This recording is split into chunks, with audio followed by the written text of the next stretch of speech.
பேரன்பு கொண்ட சொந்தங்கள் யாவருக்கும் வணக்கம்.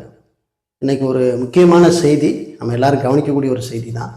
என்ன அப்படின்னு கேட்டிங்கன்னா, எம்பி எலெக்ஷனும் சரி, எம்எல்ஏ எலெக்ஷனும் சரி, அதே போல் நகர்ப்புற எலெக்ஷன், உள்ளாட்சி தேர்தல் அந்த எலெக்ஷன்லேயும் சரி, மின்னணு வாக்குப்பதிவு இயந்திரத்தை பயன்படுத்தி நம்ம வாக்கு செலுத்துவோம் இல்லையா?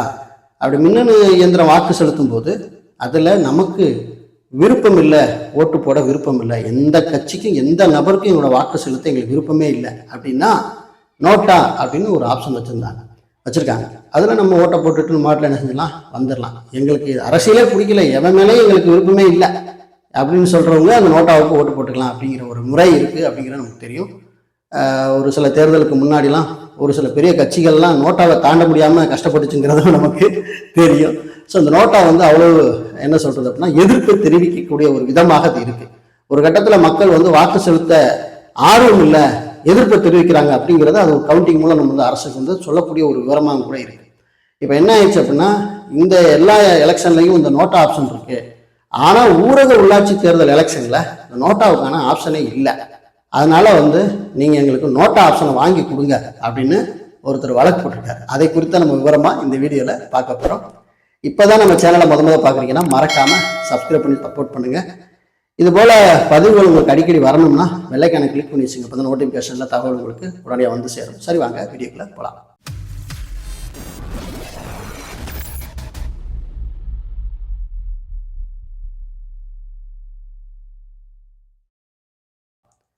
பொதுவாகவே ஊரக உள்ளாட்சி தேர்தல் எடுத்துக்கிட்டோம்னா மாவட்ட கவுன்சிலர், அதுபோல் ஒன்றிய கவுன்சிலர், அதாவது ஊராட்சி தலைவர் மற்றும் வார்டு உறுப்பினர்கள், இவர்களை தேர்வு செய்கிற அந்த முறை தான். இதில் பார்த்தீங்கன்னா குறிப்பாக இந்த மாவட்ட கவுன்சிலரோ மற்றும் ஒன்றிய கவுன்சிலரோ இவங்களை தேர்வு செய்கிறதெல்லாம் கட்சி சார்பு நின்று போட்டி போட்டுருவாங்க. ஆனால் அந்த ஊராட்சியில் கட்சி சார்பாக நிற்க முடியாது. அது வார்டு உறுப்பினர் இருந்தாலும் சரி, ஊராட்சி மன்ற தலைவருக்கு போட்டி போகிறா இருந்தாலும் சரி, கட்சி சார்பாக நிற்க முடியாது. இந்த ரெண்டு ஒன்றியமும் மாவட்டம் பிரச்சனையே கிடையாது. அதுக்கு யார் ஓட்டு போட்டாலும் ஓட்டு போடலாம் கண்டுக்க மாட்டாங்க. அது ஓரளவு ஓட்டு போடணும், இருந்தாலும் அதை பெருசாக எடுத்துக்க மாட்டாங்க. ஆனால் ஊராட்சி மன்ற தேர்தல் ரொம்ப கவனிக்கக்கூடிய ஒன்றா இருக்கு. ஹைதராபாத்தில் இருக்கான்டா நம்ம ஊர் ஆள் 10 பேர், அவனை எப்படா கூட்டி வர்றது அப்படின்னா, இல்லைங்க 10 பேரை கூட்டி வரணும்னா ஃப்ளைட் அனுப்புனா தாங்க கூட்டி வர முடியும் அப்படிங்கிற ஒரு சூழ்நிலை இருக்கு. அப்படின்னா கூட இங்கேருந்து ஊராட்சி மன்ற தலைவருக்கு போட்டி போட்டு நிற்கக்கூடிய போட்டி போட்டு நான் கூட்டி வரேன், நீ கூட்டி வரேன்னு சொல்லி என்ன செஞ்சிருவாங்கன்னா, அங்கேருந்து ஆளுங்களை ஃப்ளைட் மூலம் கூட கொண்டு வந்துருவாங்க. எனக்கு தெரியும், இங்கேருந்து பெங்களூருக்குலாம் பஸ்ஸே அனுப்பியிருக்காங்க. அனுப்பி அங்கேருந்து ஆளுங்க அப்புறம் ஒருங்கிணைச்சு ஒரு பஸ்ஸில் ஏற்றி கொண்டு வந்துருவாங்க. கொஞ்ச நாளைக்கு முன்னாடி இந்த கூவத்தூரில் வச்சு அடைச்சி எல்லாரும் எம்எல்ஏ ஓட்டு போட வச்சாங்களே, அந்த மாதிரி இவங்க அங்கேருந்து கொண்டு அப்படியே இவங்களுக்கு எல்லா வசதிகளையும் செஞ்சு கொடுத்து ஓட்டு போடுற இடம் வரைக்கும் கொண்டு போய் ஓட்டு போடுவாங்க. இது ரொம்ப முக்கியமான ஒரு தேர்தல் கவனிக்கக்கூடிய ஒரு இது இருக்கு.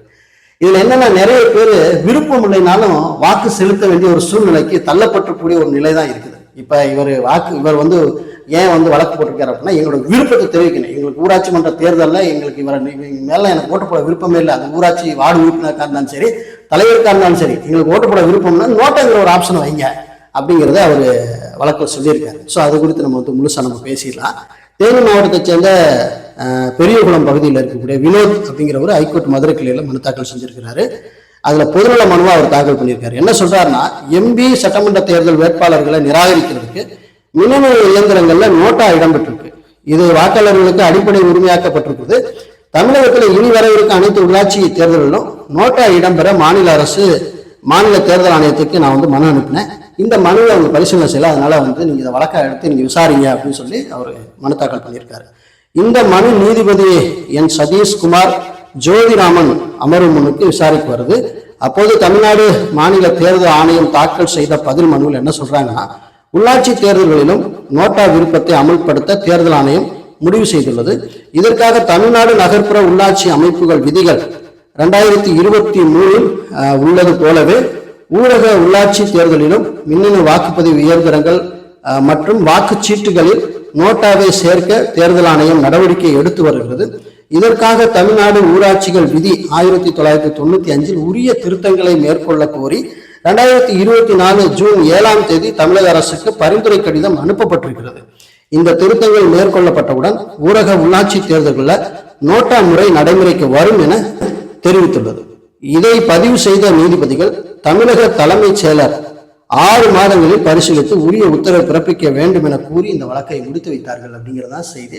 ஆஹா இது மக்கள் எதிர்ப்பு தெரிவிக்கிறதுக்கு ஒரு வாய்ப்பு.